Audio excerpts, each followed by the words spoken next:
मूर्खों का साथ हमेशा दुखदाई। विजयनगर के राजा कृष्णदेव राय जहाँ कहीं भी जाते हैं, जब भी जाते हैं, अपने साथ हमेशा तेनालीराम को जरूर ले जाते थे। इस बात से अन्य दरबारियों को बड़ी चिढ़ होती थी।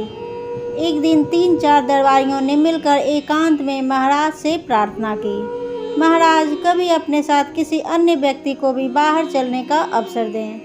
राजा को यह बात उचित लगी।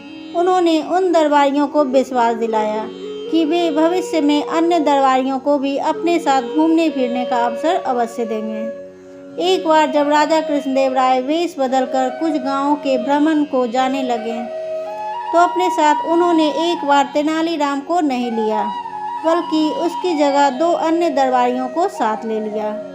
घूमते घूमते वे एक गांव के खेतों में पहुंच गए। खेत से हटकर एक झोपड़ी थी, जहां कुछ किसान बैठे गपशप कर रहे थे। राजा और अन्य लोग उन किसानों के पास पहुंचे और उनसे पानी मांगकर पिया।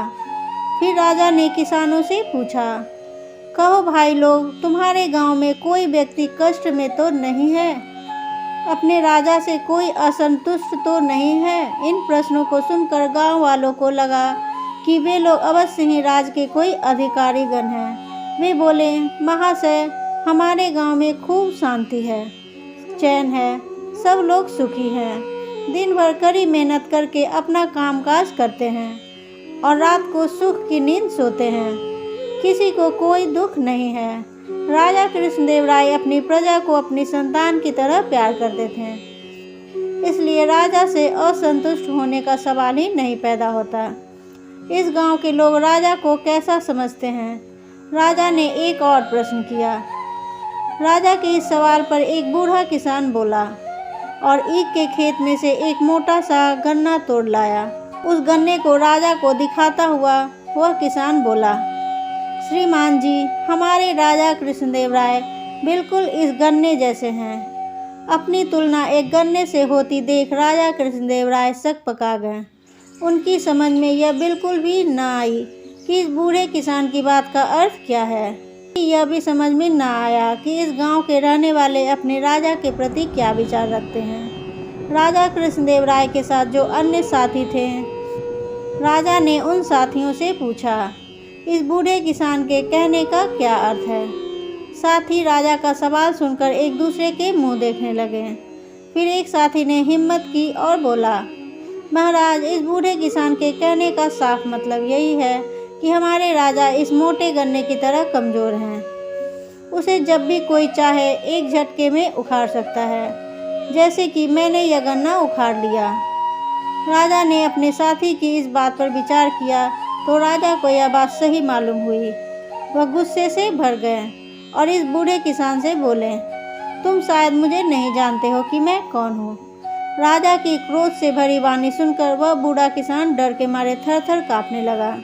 तभी झोपड़ी में से एक अन्य बूढ़ा उठ खड़ा हुआ और बड़े नम्र स्वर में बोला, महाराज, हम आपको अच्छी तरह जान गए हैं, पहचान गए हैं, लेकिन हमें दुख इस बात का है कि आपके साथी ही हमारे असली रूप को नहीं जानते हैं। मेरे साथी किसान के कहने का मतलब यह है कि हमारे महाराज अपनी प्रजा के लिए तो गन्ने के समान कोमल और रसीले हैं, किंतु दुष्टों और अपने दुश्मनों के लिए महानतम कठोर भी हैं।